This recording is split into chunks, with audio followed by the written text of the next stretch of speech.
Ladies and gentlemen, it is such a privilege and an honor to have the iconic N.R. Narayana Murthy here with us at the CNBC TV 18 Global Leadership Summit. And for me personally, he has been a mentor. I did my first interview with him about 20 years ago, and we've had an interview pretty much every year since then. I've been part of all the milestones that Infosys clocked, and so we're very, very happy, Mr. Murthy, that you could join us here on a very important milestone that we're clocking here today. So thank you so much for joining us. Thank you. Well, Shireen, I've always treated you like I treat my daughter Akshata.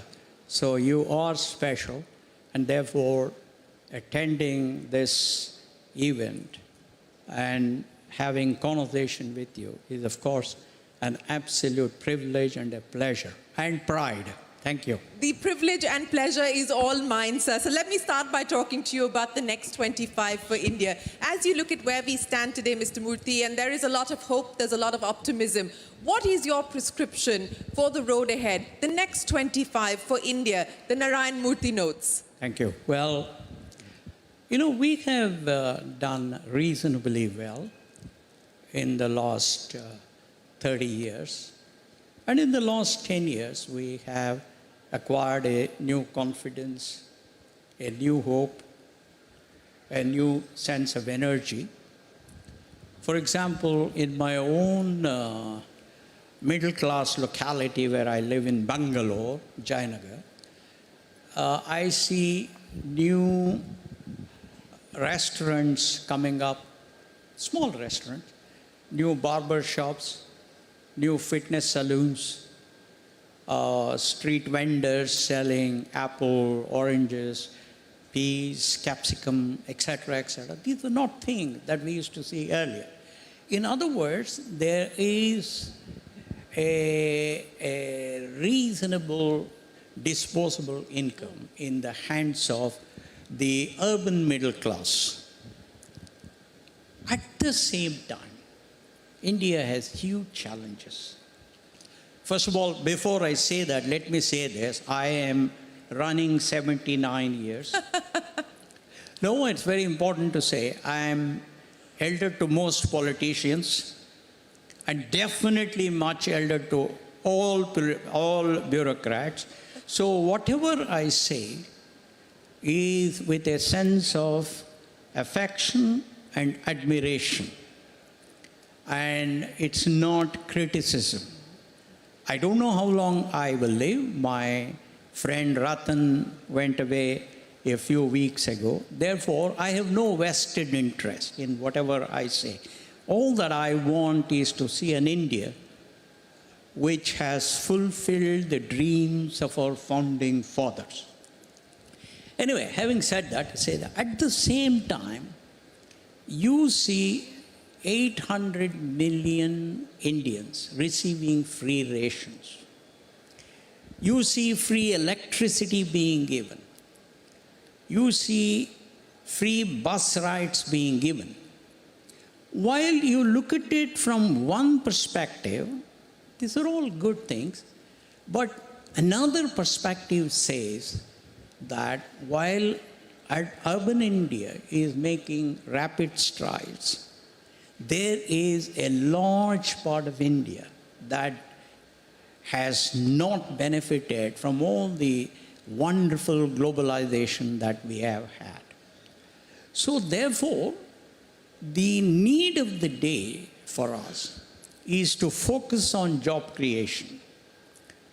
Primarily low-tech job creation, because most of these people who are on ration or people, they cannot take up jobs in the software industry or whatever it is. So the focus has to be on low-tech job creation. And number two, given that the disposable income of India is rather low, therefore, we have to focus on exports. Like China did, and like Vietnam is doing now, and like a few other nations in East Asia are doing. because that's the only way you can create large number of jobs, and that's the only way you can put some disposable income in the hands of people. And that's the only way that secondary and tertiary industries, like what Harsha was saying, that all this Swiggy and all of that, they can indeed take off. And that obviously is export oriented. What that means is we have to become nimble. We have to learn from our competitive countries. We have to take quick decisions. We have to get to a level of excellence in everything that we do, definitely a higher level of excellence. How do we do it? You know, a lot of my European and American friends tell me that it is time for India to move from an administrative mindset to a management mindset. They tell me that administration is all about status quo. On the other hand, management is all about vision, high aspiration. It's about achieving the plausibly impossible. It is about cost control. It is about raising the confidence of people.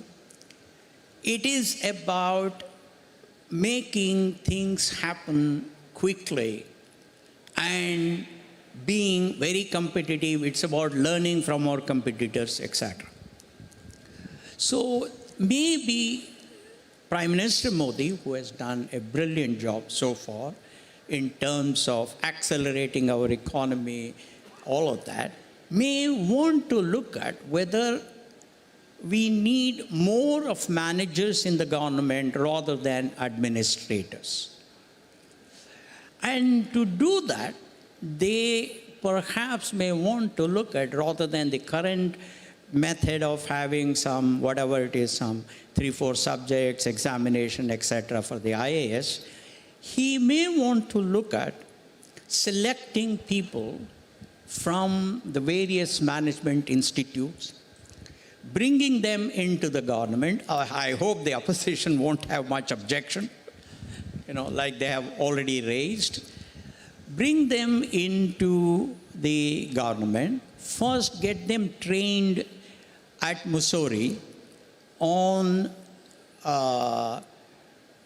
decision-making under uncertainty, on facing the competition, on creating competitive advantages, on being open-minded to learn from people who have performed better than us, on strategic thinking, on simulation, on workflow management, on project management, and other management techniques. My request at this old age is that Prime Minister Modi takes a decision to convert the administrative mindset to management mindset, take more and more managers and give them opportunity to bring speed, imagination, and excellence in decision making and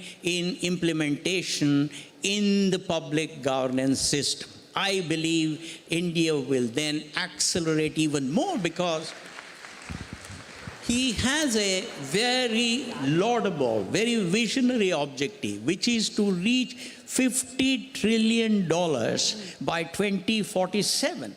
I think we are all with him. I think we want it to happen. We will do whatever he wants us to do. But without a very efficient, effective, agile,